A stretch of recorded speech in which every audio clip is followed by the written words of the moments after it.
Assalamu alaikum. Welcome to Iftar on Ahlulbayt TV with me, your host, Tasvira Jessa.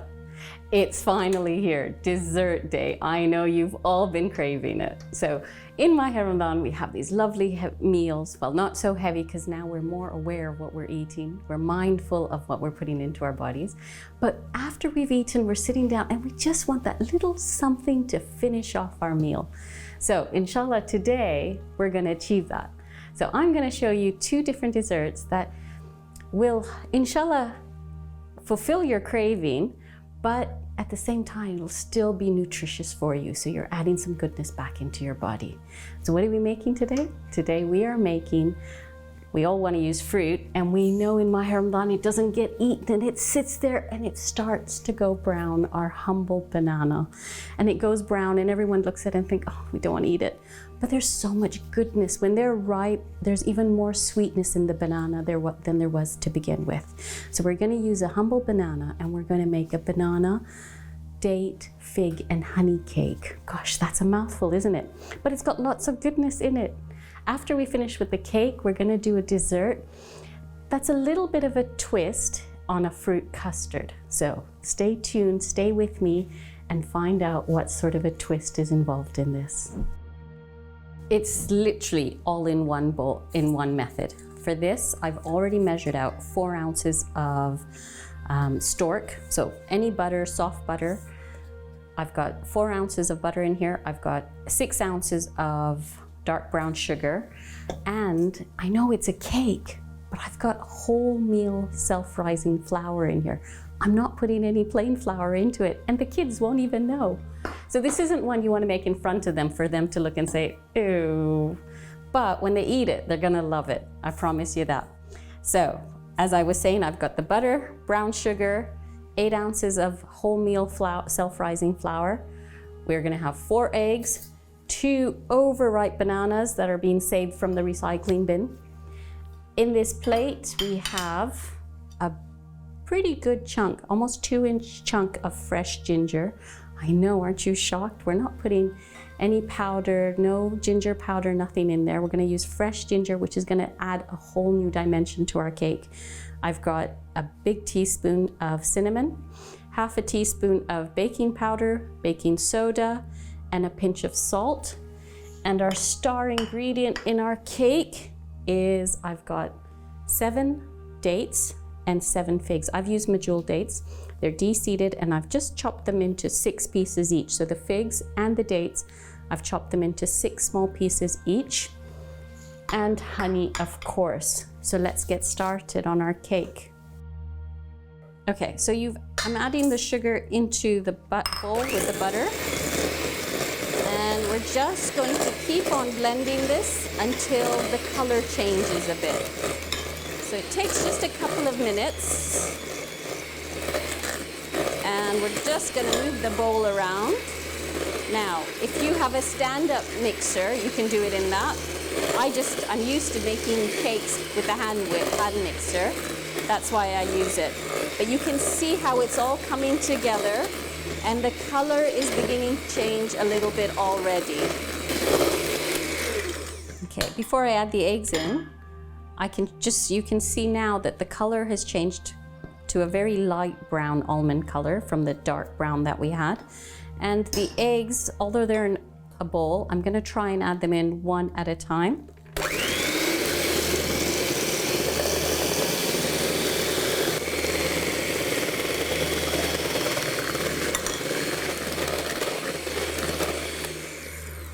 I think when you're making a cake, you need to be very light-handed because you want lots of air. You want your cake to be nice and light. I'm just gonna scrape the sides, get that sugar back into the bowl. And you do that a couple of times, I think, when you're making a cake. But you can see how it's starting to curdle a little. It doesn't really affect the cake, as it's a bit of a mystery. But some say you add in a teaspoon of flour at this time and it will stop it curdling, but it doesn't really make a difference. So we're beating it very lightly. We're beating lots of air into our cake to have it nice and light. And in goes the last egg.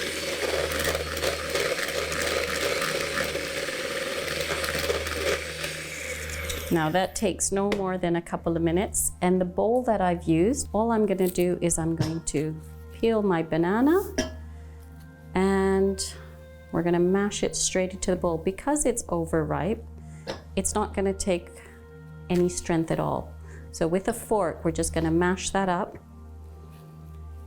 and then add it into our bowl. It doesn't take much strength to mash this banana. Because it's overripe, you literally put it in the bowl. I'm just gonna put it down here and you just mash it down. That's it. If it was a little bit, if it wasn't as overripe, you might want to use a potato masher. But that's how easy it is. And remember, when we beat it into our cake, it's gonna get mashed in more. So it doesn't take very long at all. My grandmother used to say, if you have a banana in the morning, it's like gold for your body. If you have a banana in the afternoon, it's like silver. And if you have a banana at night, it's like dirt because your body can't really process the banana. Now, I don't know if that's true or not, because nowadays you hear people saying, you know, if you can't sleep, eat a banana at night and it helps you sleep. So I'm not sure. I don't know the truth of that, but it's just an old wives' tale that my grandmother used to share. Okay. There we go. Our banana is mixed in. And I'm gonna get a spoon. And all I'm gonna do is I'm gonna take out a little bit of flour and I'm gonna dust it over the dates and the figs. Now, dates and figs are huge, high in calcium, magnesium, lots of antioxidants. They're so good for us. Before I add in my dry ingredients, I'm just literally gonna take my ginger and I'm gonna grate it into the mixture. Now, you can add in just an inch of the ginger if you want. If you find it's too strong for your kids, your family, because it does give you that warming feeling when you eat it. And some people like lots of it, but when you have it after iftar and you're sitting there with your cup of tea, it really actually, I don't know what the word is, soothing. You know, when you eat it and you feel like when you've had a cold and you've been given something really warm or someone's wrapped you up in a blanket, you get that feeling when you eat this cake. There's just something about it. And I think it's the ginger. So I'm gonna grate in all of the ginger. And I'm not using ginger for this cake from a jar, definitely not. Because there's a certain flavor and aroma that comes and goodness that comes from this ginger that I don't think you'd find in the already ground ginger that's in a jar. So if you have ginger paste at home, I'm not gonna suggest you'd use it. Normally I'd say anything goes, but in this cake, I think this makes all the difference. So let's get all of that ginger into our cake. Just gonna peel it off the back there and get all the goodness. And the strands, the hairs in the ginger, if they're in your cake, it doesn't really matter. You don't notice it, so don't stress about that. But it's always good when you're buying ginger to just break it, you know, at the joints, just crack it and see if there's lots of long hairs coming out. If there is, that's not the best of ginger that you want to use. When there's very little hair or hardly any, that's the ginger you want to buy. Okay, I'm gonna put that aside and beat my ginger in. And then into that, I'm gonna put my dry ingredients. I'm gonna mix it all together. So into my wholemeal flour, self-rising flour, I've got baking powder, baking soda, salt, and a good teaspoon of cinnamon. All warming spices. In Maha Ramadan, you tend to feel the cold that little bit more sometimes during the day. So no sieving, just pour it all in and mix. Now, we're mixing slowly. And we're going up and down because we're still incorporating air into our cake. And give it a mix. And a lot of the goodness is off. So you can see how a lot of the ginger strands are left on the blades. We're gonna leave them there. We won't put them back into our cake. We'll take our spatula. We're gonna go right to the bottom, give it a good mix. And into that, you're probably wondering why I put flour on top of the fruit. Now this stops the fruit from all settling down at the bottom of the cake. This helps keeps it a little bit lighter during the baking process. So in go our figs and our date. And on top of that, I'm going to drizzle a tablespoon of honey. Now, we all know the benefits of honey, a natural sweetener, but made from bees, mentioned in the Quran, highly recommended for us to eat. And we spoke about how when you use honey, when you get it out of a jar, always use a wooden spoon, not a metal spoon. It breaks down the goodness in honey. I don't know a whole lot more about it, apologies for that, but maybe you can go and investigate. Okay, that's it. Our cake mix is done. So I've got a loose bottom tin. You can use anything, a 9-inch, and I'm gonna spray it, or you could put some greaseproof paper down into it.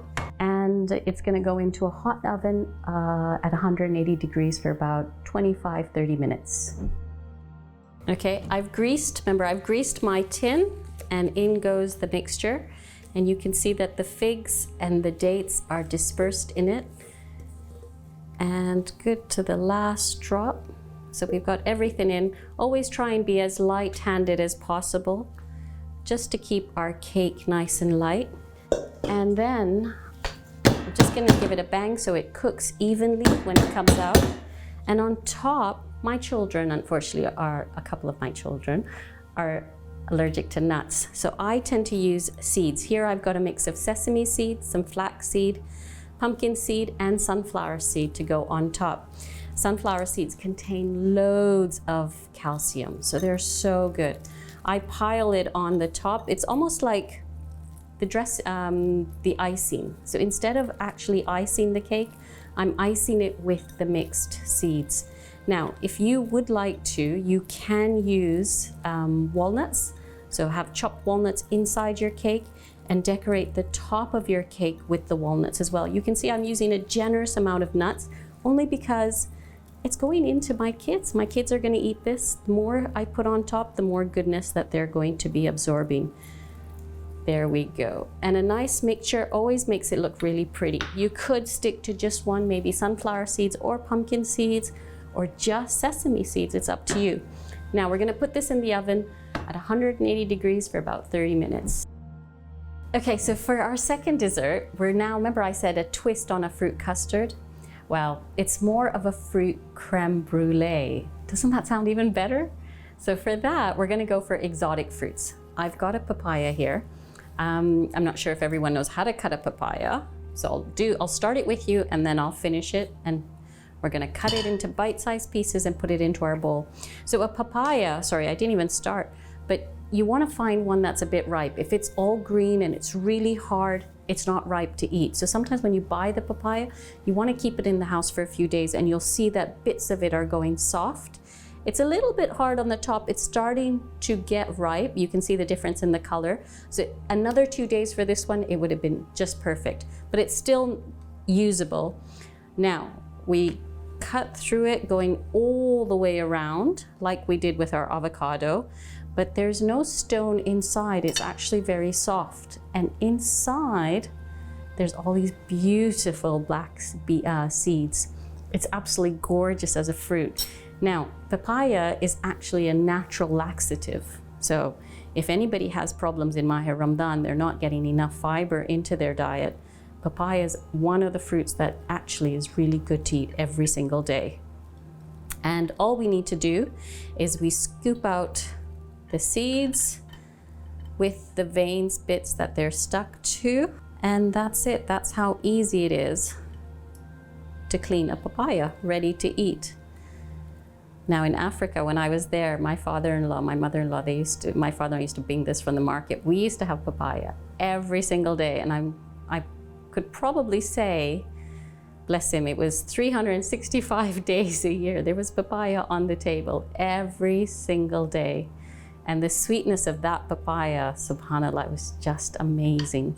We've taken our seeds out. I read somewhere something that these seeds are medicinal. You can dry them up and use them for something. I'm not sure what it is. So if you know, maybe you could come back and tell me and let me know how to use them. So I've sliced up. Now, a portion, that is one good portion of papaya. If you end up eating a lot more, remember I did say it's a bit of a laxative, so you know what's gonna happen. And all you do is peel the skin off like that. And we're gonna cut it into cubes to fill into our serving tray. So it's gonna go straight into the dish that we're gonna serve it in. So I have used a glass bowl, glass dish, because then you'll be able to see the colors through nicely. So I'm just gonna chop up all the papaya and put it into this bowl.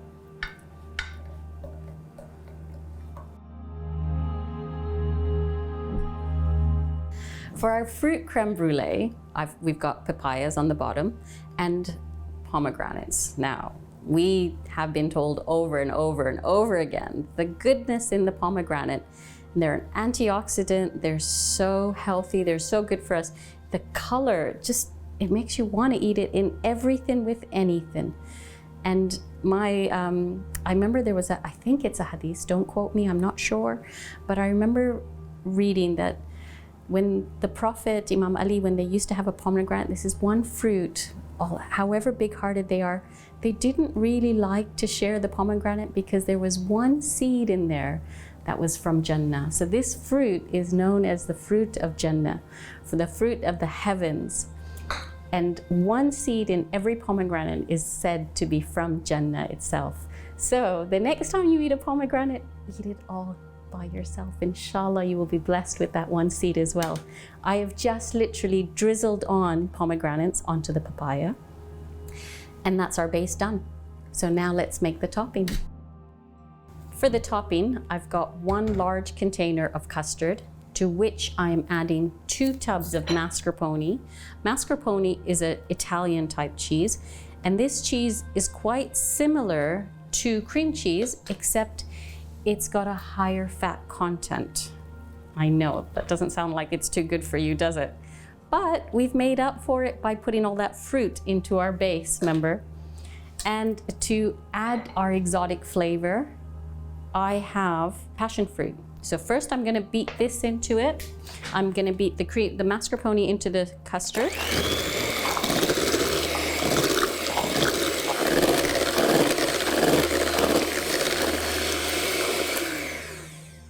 Now you can see how smooth it's become when I do this. So it's gone from almost like that cottage cheese texture into a nice, smooth, thick paste. And to that, to add extra flavor, I'm gonna add in 6 to 7, I'm gonna do the seeds as well. If you don't like the bits coming into your mouth, you can sieve it and just do the juice of the passion fruit.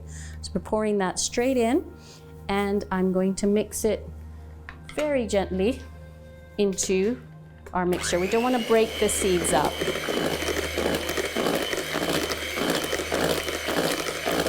Oh, that smell from the passion fruit. It's so lovely. It just hits you, but it makes you smile. When you smell it, it's like it jumps out at you from the bowl. So we've got our tropical fruit ready for us on top and underneath. So I'm mixing this in, and the hard part is pouring it on. Look at that. That's the most difficult part of making this dessert. Now this dessert is really, really versatile. So if you didn't have papaya, that doesn't mean you can't make it. I used to make it for Fatima and her dad, and they loved it. I used to do plums, and I'm sure she still remembers. She'd say, can you do the dessert with the sugar on top? And I used to put plums on the bottom, and then I'd make this mixture on top. And sometimes I did it with the passion fruit, sometimes I did it without. So you always get a different dessert because the taste changes completely. And you can see how much we've made here. It actually serves a lot of people, which is really nice, because in my Ramadan, when everyone's getting together, you're always looking for the dessert that will go far. This is one of them. So I was saying you could put plums on the bottom, and inside the plums, sometimes what I used to do is in the cavity, in the middle, in the hole, I would fill it with granola. So made some homemade granola, and I'd put that in the middle. So there was an actual surprise when they bit into it. The granola softens a little bit. It's not as crunchy as it was, and it's really, really nice. So we've got it all layered out. Now, at this point, you can make this during the day and leave it. Put it in the fridge, cover it with cling film or the cover, and not even think about it. But try and make sure that you almost have like an even straight layer. So you don't want a high area and a low one. You want to keep it as even as possible. I'm gonna get all of this off the spoon so we're not wasting anything. And when we're ready to serve, that's where the creme brulee part comes in. So we're gonna take some sugar and we're gonna drizzle it over the top. Before I do that, I'm gonna make sure the grill is on high. So the grill has to be nice and hot, ready for the pudding. So lastly, to finish off this dessert, it's a creme brulee, which means it's got burnt sugar on top. So I'm just got caster sugar and I'm gonna sprinkle it over the top. I'm not gonna count how many teaspoons I'm putting. If you want, you can count that at home because my mom would have a heart attack. Let's be honest. She'd be like, oh my gosh, this is so fattening. How can you feed this to your children? I can just imagine her saying that. So a nice layer of sugar on top. So these days you get a blowtorch. And once you put the sugar on, you use the blowtorch and you just burn your sugar.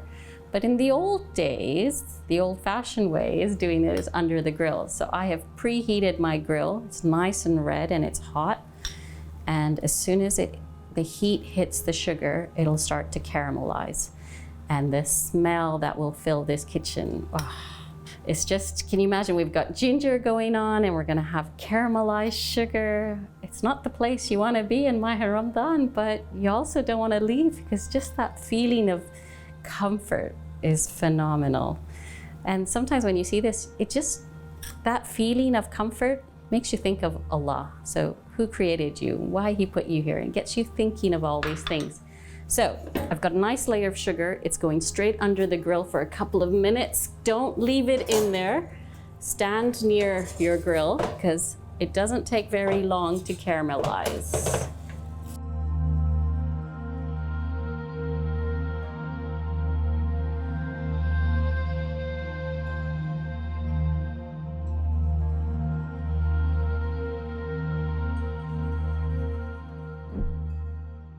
Alhamdulillah, what a lovely day. We finished with a date, fig, and banana and honey cake, and a fruit creme brulee, which just looks to die for. I can just imagine putting a spoon into it and you hear the sugar crackle when I break into it. It's lovely. If you want, and you have half an hour, you can put that in the fridge just to cool, because right now it's warm on top. So if you want to cool it, but remember, the sugar won't be as crackly and crunchy if we do leave it to cool. So we can serve it like this, we can put it away for half an hour and then bring it back out. It's entirely up to you. I haven't used any cream or anything because I think we've decorated our cake really nicely. The only thing missing is a pot of tea. So I'm gonna have to get that pot on. I hope you've enjoyed it and you can make this and have your tea with a lovely slice of cake. The ginger comes through, remember it's warming, so have a go and see what you think. I'm really glad you stayed with me today and I hope you enjoyed the desserts that we've made. Inshallah, we'll see you again on another episode of Iftar on Ahlulbayt TV. Take care, be well, be with the ones you love, and enjoy the goodies that we've made together. Take care, ma salama.